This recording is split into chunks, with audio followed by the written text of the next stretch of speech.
You're basically saying that Jesus is God because a book says he's God.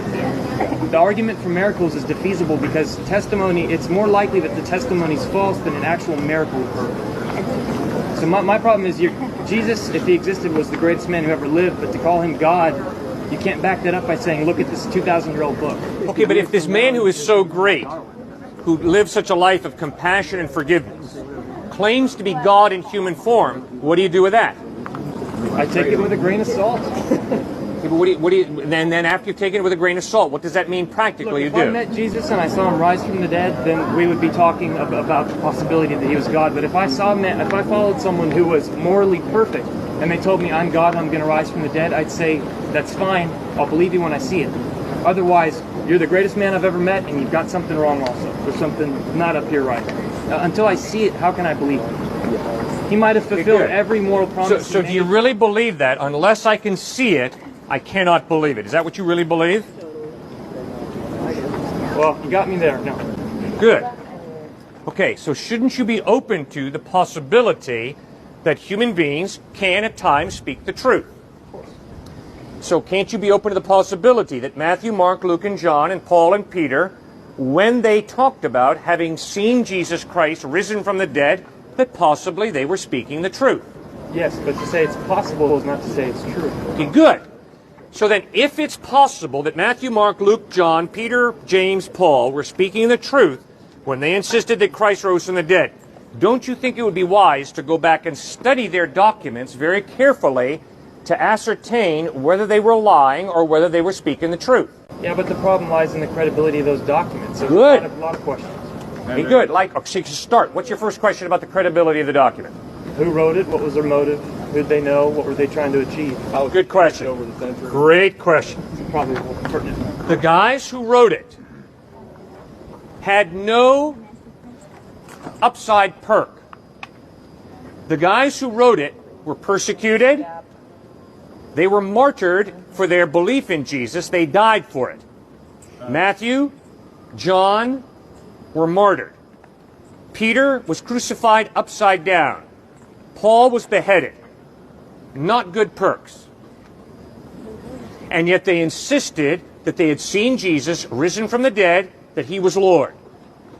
So I think the motive is pretty clear. They were convinced that he was the truth. And they died not for political power. They died not for financial gain. They died for the one they were convinced was reliable and true. And that's true, but so did Nazis for Hitler. Now here's the difference. The difference is the Nazis died for a philosophy. Matthew, John, Peter, Thomas died for what they claimed to have seen. But what makes the dead Christ risen from the dead, which means they either died for what they knew to be a lie. And if you study psychology, you will find out people do not die for what they know to be a lie. People will die for a lie, convinced it's the truth. But if these guys make up and fabricate this resurrection of Christ, they know very well Christ didn't rise from the dead. They fabricated this. They would not, sir, be willing to die for their lie. People don't do that. Just look at Watergate. Dean, Ehrlichman, and Haldeman, three brilliant American lawyers, lied about the Watergate scandal. Finally, when the pressure was on, and the evidence was the Watergate scandal really did occur, they all cracked.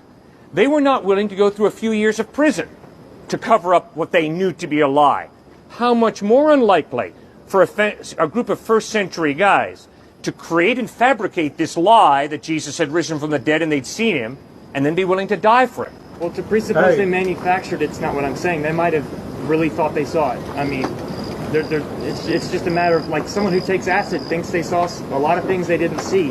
I'm not saying they would have manufactured it to where motive's the question. Right. It's a question of, did they see what actually happened, or were they deluded? I understand. Okay, and this is why you got to go to the source document. The reason you got to go to the source document is because of what you just said.